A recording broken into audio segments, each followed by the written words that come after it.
Hi, friends. Welcome to the Do Life podcast. I'm your host, Life Coach Layla, and today we're going to be talking about something that I find very challenging, and that is love languages. And I will promise you, I never pretend to be an expert on relationships. That is not something I will ever claim. But I have done a very deep dive into this topic specifically for my own personal use, not just in romantic partnerships, but you can use this in your professional life, in your friendships, and with your family. So understanding how people give and receive love can bridge emotional gaps and strengthen your bonds. So in this episode, we'll break down each love language with real-life examples. We'll explore the psychology, science, and childhood roots behind them. We'll discuss what happens when needs aren't met and how to navigate potential triggers. Last but not least, we'll share some actionable advice for applying love languages in various types of relationships. So let's get started. So before we get into the science and the breakdown and why it's important to have love languages in your rear view, basically why it's important to know these things and how to implement them into your relationships, let's talk about what they are. What are the 5 love languages and what you need to know about them? Dr. Gary Chapman wrote a book called The 5 Love Languages, and he explains how there are 5 unique ways that people express and experience love in a relationship. So let's walk through each one.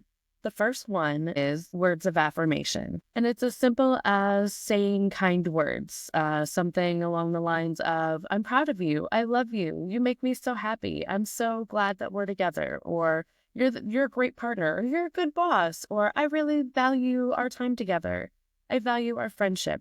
Words, just words.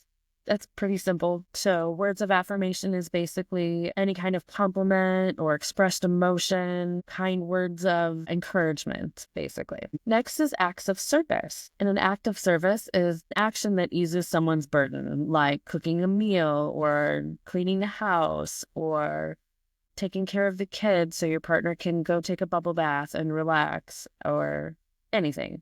Any kind of act of service. If you're talking about a career, it could be helping a person with a project that has a late deadline and is going to stay all night until it gets done. If you're a good colleague and you genuinely care about that person, you can do those things or something along those lines. So the third one is receiving gifts. Thoughtful gifts. It's not about the materialism, but more so the meaning behind the gesture. Back in the day, oh my gosh, my age is showing, we used to make mixtapes for our friends and family and people we love. I actually have like 2 or 3 tapes that were made for me by ex-boyfriends, which is just, it's kind of funny. It didn't cost anything. A cassette tape was $1.50 back then, if that. Maybe it was like $1.50 for a 5-pack or something. And then they would just sit and listen to the radio. And when they played a song that you liked, you ran to the boombox real quick to press record. Half of my listeners probably don't even know what a boombox is or a cassette tape, and most of them don't even listen to the radio. So man, my age is showing, but I'm just going to keep talking. Anyway, it didn't cost them anything to make this, but it was the time and effort that they put into making the gift. I'm a big proponent of receiving gifts. That is definitely one of my love languages. I have a bucket in my laundry room. I have 2. One says stuff and things, and I joke about my love languages being stuff and things. Buy me stuff and give me things, or do stuff for me or do things for me. So acts of service and gifts are my love languages. There's a thing that you know about me now. But yeah, so receiving gifts, it doesn't have to be big, lavish gifts, although it can be, but it doesn't have to be. Something just as simple as, I was thinking about you today and I got you this, or this thing reminded me of you, so I bought it for you, or anything like that. Something that reassures the person that you were thinking about them and that you love them.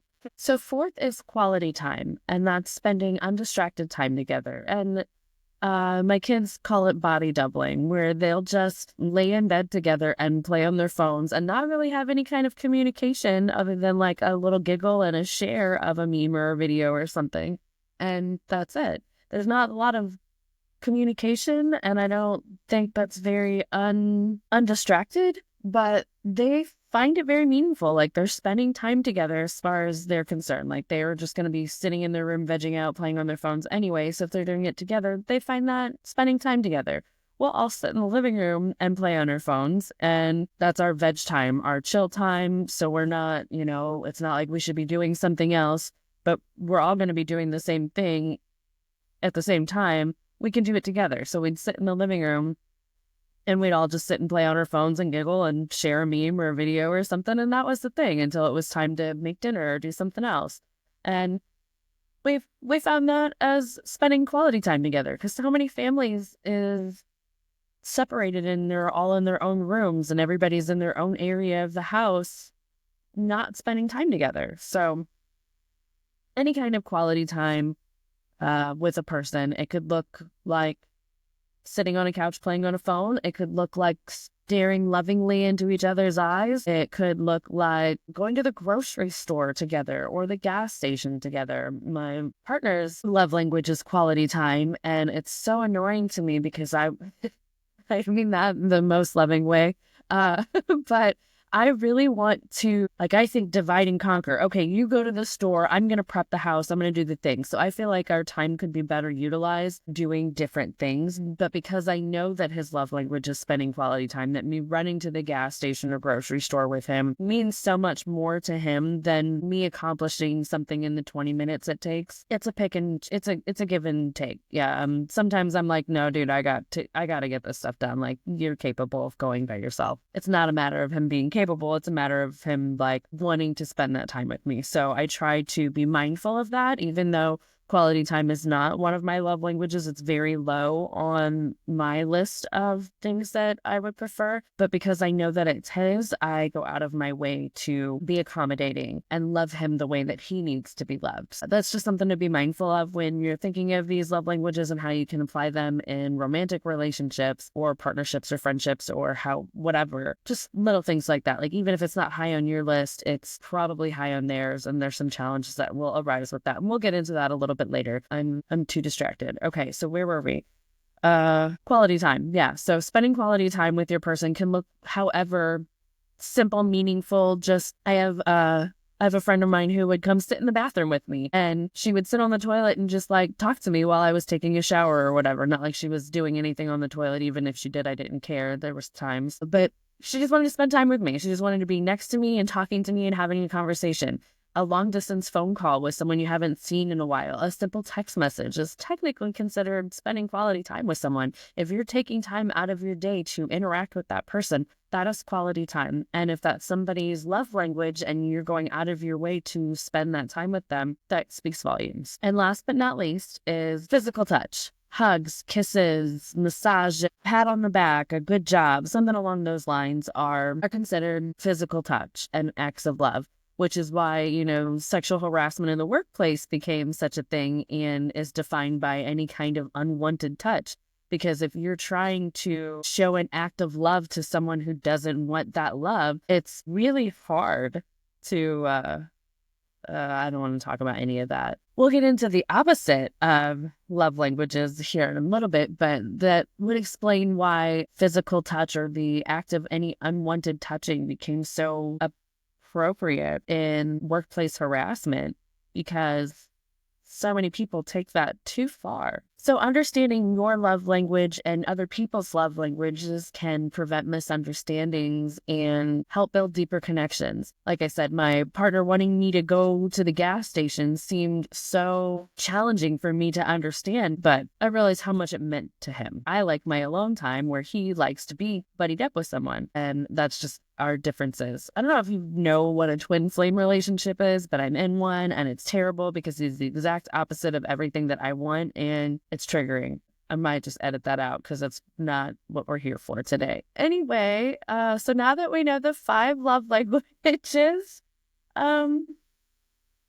let's get into the psychology and the science. So why do we have different love languages? There's an attachment theory. Attachment theory is basically how we form bonds with our caregivers as children shapes how we experience love. For example, if you lacked verbal affirmations as a child, you might crave them as an adult. Second is your unmet needs. Well, childhood needs that go left unmet can cause an emotional void. For instance, someone who didn't receive a lot of physical attention might yearn for physical touch as an adult. Conversely, some unmet needs may turn into triggers. So as a child, I was constantly lied to and manipulated. So words of affirmation are more of a trigger to me, especially if they're just words without applied actions. So my current partner, I hate to keep bringing him up, but this is relational, and we'll talk. I'll talk about more personal things as far as like professionalism and stuff too, but this is just there, so whatever. But one of his love languages is words of affirmations. He loves to hear about what a good job he's doing, how much I love him and care for him, or, any of those things. So words of affirmations, one of his love languages. And when you have a love language, you tend to love other people with your love language, even if that's not how they want to be loved. And we'll get into that a little bit later too. But if your love language, like my love language is gifts and things. So I am always doing things for my friends and my kids and my family and my partners and my work relationships, because that's how I want to be loved. So that's how I automatically show love, until I learn how they want to be loved. And then that's a little different. And like I said, we'll get into that a little bit later. Right now, we're still on the science. And I just wanted to talk about how triggers work, because if your needs went unmet as a child and that is somebody else's love language and they give those things to you, it might show up adversely. So when my husband tries to give me words of affirmation, oh, I would do anything for you. Oh, I love you so much. I would give you the world, blah, blah, blah, blah, blah. But then doesn't, it's a trigger. Because as a child, I was lied to, I was manipulated, I was told a bunch of things that never came to. So when, as an adult, I'm being told things that don't show up or don't ever come to fruition, I'm triggered. And it has an adverse effect of what you want it to be. That's just my personal experience. I'm sure that you have some of your own when you think about it. If you do a deep dive into the 5 love languages, and you figure out which ones are yours. A lot of times we'll have multiple love languages. Again, I like acts of service and gifts, but some people might like all 5. And that's great, because then it means it's easier to love you and that you're more appreciative of all of the things. And that's not a good thing or a bad, because if you are very equally divided between all 5 love languages, then anytime anybody does anything, you see that as an act of love. And you may find it harder to pinpoint what their love language is and what they need from you. Again, we're getting a little too far off topic. We're talking about unmet needs, and that was a trigger for me. So of course I'm going to ramble on about that.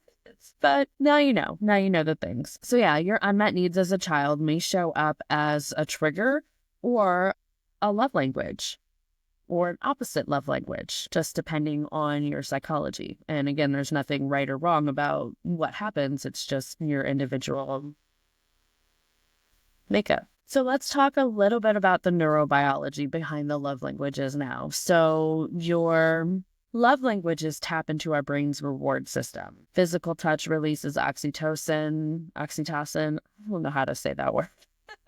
It releases oxytocin in the brain. It's the bonding hormone. While words of affirmation trigger dopamine, the feel-good transmitter. While we're on neurobiology, this is going to be kind of a segue between your brain and social. But when we're talking about your brain, your hippocampus, it's a part of the brain that's involved in your and it links emotional experiences from childhood to present day feelings of love and emotion. If someone associates verbal criticism with pain, they might subconsciously prioritize words of affirmation as an adult to kind of counteract those memories. And then your amygdala is the brain's emotional processing center, and it associates love language with feelings of safety or threat. For example, someone who lacked physical affection might find touch comforting because it signals security and warmth. The social learning is also something that we can talk about real quick, and it's basically the idea that children learn how to give and receive love based on observing their caregivers. So if a child saw their mother make their father dinner and give him the big steak and hug and kiss him on the cheek when she delivered his plate, they might associate that with a love language and grow up to develop these same preferences, or the opposite. may internalize that acts of service are how we primarily show love. So while we're on social sciences, some other behavioral reinforcements are like positive experiences with a specific love language. For instance, if receiving positive words of affirmation consistently boosts self-esteem, it strengthens the association between verbal praise and feelings of love. In a romantic relationship, partners often reinforce each other's love language preference. When a partner meets someone's love language needs, it strengthens the bond and forms a deeper connection in that relationship. And I know I've said that before, but it's so important, and not just in a romantic aspect, but when you're in a friendship dynamic and you learn how your friends like to be loved, it shows that you care, and it helps you create that deeper bond and form that more meaningful relationship with someone. And then I also forgot to mention when we were on neuroplasticity, that the brain's ability to adapt and form new patterns suggests that practicing new love languages can help rewire emotional connections, even if certain needs were left unmet as a child. So you can heal someone's unmet needs as a child by meeting their needs as an adult, and learning their love language is the easiest way to do that. So it can serve as a corrective emotional experience and actually help someone heal from past traumas, abuse, or neglect. So, I mean, if you actually care about somebody, why wouldn't you want to learn how to love them? And also by exploring your own love languages might help gain some insight to your own unmet needs as a child, or other influences and how they've impacted or affected your relationships as an adult. With that being said, it's also just as equally important to pay attention to the triggers in a relationship from somebody else's opposite love language. So maybe pay attention and just be mindful of how sometimes your love languages might be a trigger for someone else's. I gave the example earlier of how words of affirmation are a trigger for me because of my unmet needs as a child. And it's doing the opposite of what you want it to do, even if that's your love language. So this is why I'm having this episode, because I think it's just so important for us to understand how to build better relationships and be more involved for our person. And it's really hard when you're going out of your way to find your person's love languages and explain the things to them, and it's not being met. So you can't try not to hold this against anybody, because if after this episode, you're going to be an expert on love languages, and you can't just assume that the person that you want to love you the right way is. So having these conversations and letting them know, hey, these are triggers, or this is how I want to be loved, or how do you want me to love you? Or just look at this in your own relationship. So I look at like my two closest friends, and I know exactly like what their love languages are and what their triggers are. One of them, actually most of my friends, now that I think about it, don't want to be touched. And I'm a big hugger. I got a lot of love from my grandma when I was little. So like she was really one of the only people that made me felt truly loved as a child. And she was very affectionate. Grandma gave the best hugs ever. You can ask any of my cousins. And and I associate with that physical touch as love, because that was the only time I felt loved, was when I was in my grandma's arms. And I want to hug my friends so bad because I love them and I want to show them I love them. But I know that physical touch is a trigger for most of them. So I will always ask if it's okay to hug them, because they also love me and know that I love, like, it's just like me going to the gas station when I don't really want to go to the gas station, but I'm doing it just because I know my husband's love language is quality time. Them letting me hug them is because they love me and they know that I want to love them by hugging them. So it's a give and take in the relationship. And that's just in like our friendship dynamic. And it's amusing, but it's fun to know that like we all know what our triggers are and what our love languages are, and we're respectful and mindful of that. And so I don't want to just keep bringing this up in like romantic situations. It's integral in a friendship. Like, again, most of this is to make deep, meaningful bonds with someone. And if that is your end game,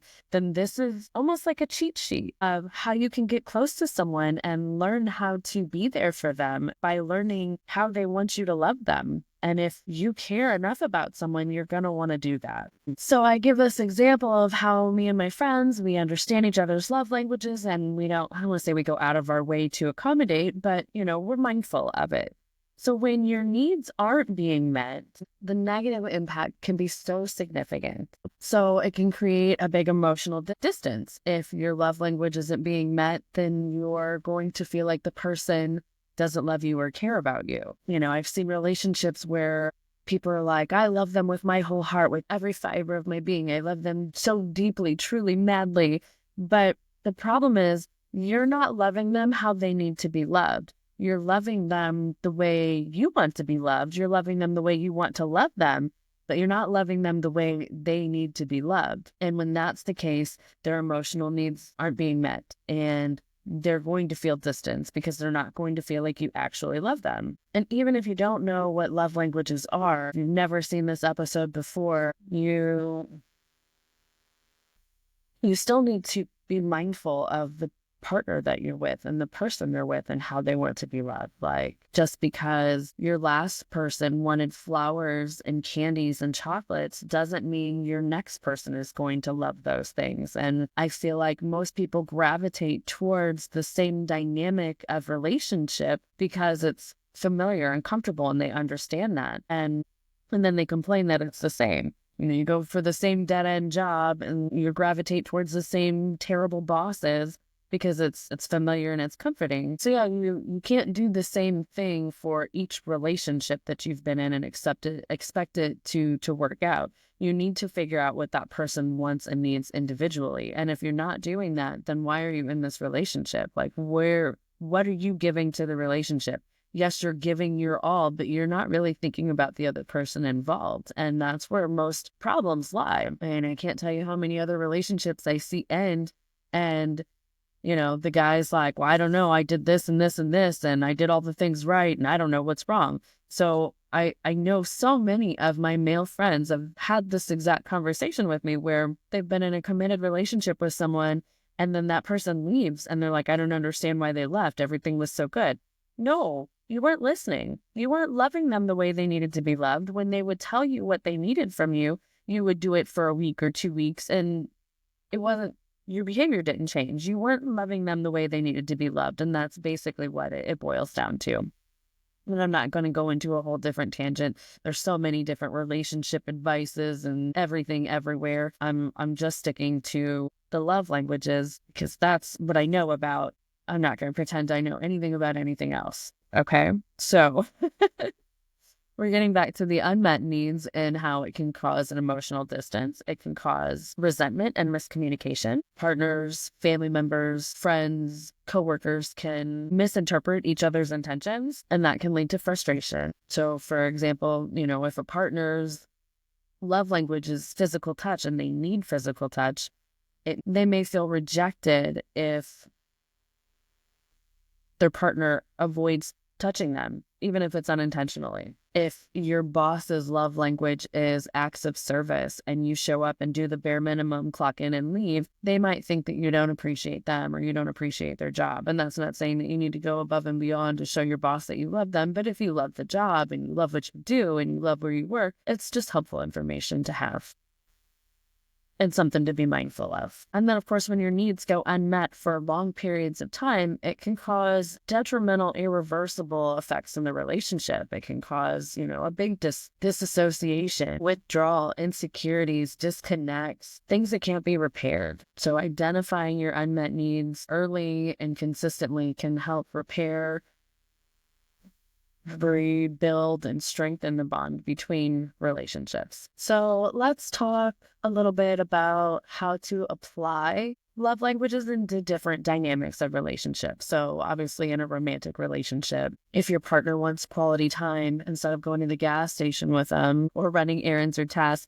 you can schedule 30 minutes every night where we have a conversation and we talk and cuddle or whatever. So schedule time to spend with them. If it's something that they prioritize and you make it a priority, it shows that you love them. You're actually loving them the way they want to be loved, and you're putting in the effort to do so, which is tenfold. So be mindful of your partner and what their love languages are and aren't, and any adverse effects of the opposite. So like, what are any of the love languages triggers for them? So knowing these things are going to help strengthen and build that bond between the two of you. In a family relationship, so like siblings, if your sibling has a love language of words of affirmation, sending them a text and saying that you love them and you miss them, is going to speak volumes. Ensure that you care and that you love them and you're going out of your way to love them the way they need to be loved, and that shows them that you love them and you're not just saying it. And then, of course, you want to obviously tailor to the dynamics of the relationship. Like, so my oldest and youngest will absolutely bully each other to no end. And it is hilarious, but that's their love language. We often joke if they're not being mean to each other, that they're actually mad at, like if they're being nice to each other. And I know that a lot of relationships are like that. It's kind of funny. Tailor your efforts to the personality and dynamic of the relationship. It's more fun that way anyway. And also shows that you care and you're putting in the effort. So in friendships, like I said, my love language is receiving gifts. I was having a really bad day. I was going through it. All right, y'all. And I just said I was just going to live in the basement and rot and die. And I was being overly dramatic because I was upset about a lot of things. And one of my good friends came over and she brought me cold brew coffee. So not only did she like bring me a gift, which I wouldn't have cared if it was just like a plastic duck. Like the fact that she brought me a gift would have made me so happy. But the fact that she brought me like one of my favorite things was so over the top. And it was just a simple act of service. She lives 10 minutes away. So for her to drive down my street and put a container of coffee on my porch just showed me so much that she cares and she loves me, and that she understands my love language. Even if we've never had a conversation about love languages and she doesn't know that that's my love language, she knows that that's a thing that I appreciate, and she did that for me. And that strengthens our bond as a friend because I'm going through this whole depression and I'm just like, I feel loved, I feel seen, and I feel loved. And at the time I did not.